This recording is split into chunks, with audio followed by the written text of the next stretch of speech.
আমি দ্বীপ জেলা ভোলা থেকে এসেছি।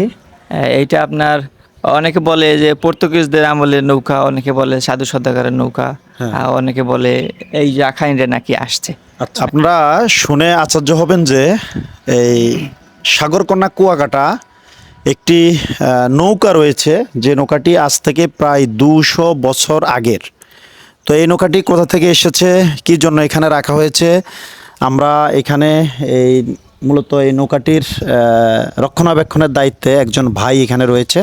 আমরা ভাই থেকে আসলে জানার চেষ্টা করব। ভাই, আসসালামু আলাইকুম। ওয়ালাইকুম আসসালাম ওয়া রাহমাতুল্লাহ। আসলে আমি আপনার কাছে জানতে চাচ্ছি মূলত এই নৌকাটার ইতিহাস যদি একটু আপনি আমাদেরকে একটু জানাতেন। এটা আপনার এই নৌকাটার ইতিহাস আছে যে আপনার এই জায়গা থেকে 3 কিলো দূরে, আচ্ছা। বালুর ভিতরে একেবারে সম্পূর্ণ গাড়া ছিল। এই নৌকাটা আপনার অনেক 30 বছর আগে এই নৌকাটা জাগছে। আচ্ছা। আর এই নৌকাটা আপনার ওই জায়গা থেকে আনছে হলো যে 2012 সালের আগে, আর এই জায়গায় নিয়ে আসছে 2012 সালে। আচ্ছা। আর এইটা আপনার অনেকে বলে যে পর্তুগিজদের আমলের নৌকা, অনেকে বলে সাধু সদাগরের নৌকা, অনেকে বলে এই রাখাইনরা নাকি আসছে। আচ্ছা, মানে ওরকম ভাবেই নাই যে কারা এই নৌকাটা চালাইছে, মানে সঠিক তথ্য নাই আসলে নৌকাটা কারা চালাইছে। আনুমানিক ভাবে একটা ধারণা যে এরা চালাইছে। আর এইটা এই জায়গায় আনা হয়েছে সরকারের মাধ্যমে, আচ্ছা। পরিদপ্তর অধিদপ্তর থেকে এই জায়গায় নিয়ে আসছে। হ্যাঁ, তো এখানে পর্যটকরা আসলে কোনো ধরনের টিকিট তো নাই এখানে? না, এই জায়গায় পর্যটক আসলে কোনো ধরনের টিকিট নেই, একদম ফ্রি। এটা রাখাই হয়েছে পর্যটক দেখানোর জন্য যে 200 বছর আগের নৌকা, সেই হিসাবে এই জায়গায় রাখা হয়েছে পুরনো স্মৃতি।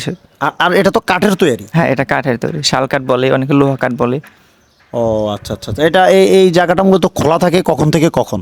এটা খোলা থাকে আপনার সকাল 9টা থেকে বিকাল 6টা পর্যন্ত। প্রিয় দর্শকবৃন্দ, আপনারা যারা কুয়াকাটাতে আসবেন, একবারে 0 পয়েন্ট থেকে খুব কাছে, এটি অনেকে চিনে থাকবেন। তো আপনারা একটু সময় করে ঠিক এই জায়গাটা একটু ভিজিট করে যাবেন।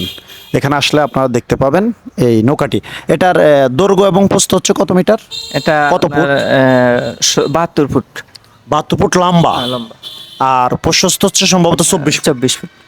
এটি লম্বা হচ্ছে 72 ফুট লম্বা, আর পাশে হচ্ছে 24 ফুট। বিশাল বড়। আজ থেকে 200 বছরের পুরনো এই নৌকাটি এখানে এখন সংরক্ষণ করে রাখা হয়েছে সাগরকন্যা কুয়াকাটায়। এবং এই নৌকাটি আপনারা দেখার পরে চাইলে এখানে আপনার অভিজ্ঞতা আপনি নোট করতে পারেন। তো যেহেতু আমি দ্বীপ জেলা ভোলা থেকে এসেছি, তো আমিও এখানে আমার অভিজ্ঞতা আমি নোট করে রাখলাম। চাইলে আপনারা এসো নোট করে রাখতে পারেন। তো ঠিক আছে, থ্যাংক ইউ, ভালো থাকবেন, আসসালামু আলাইকুম।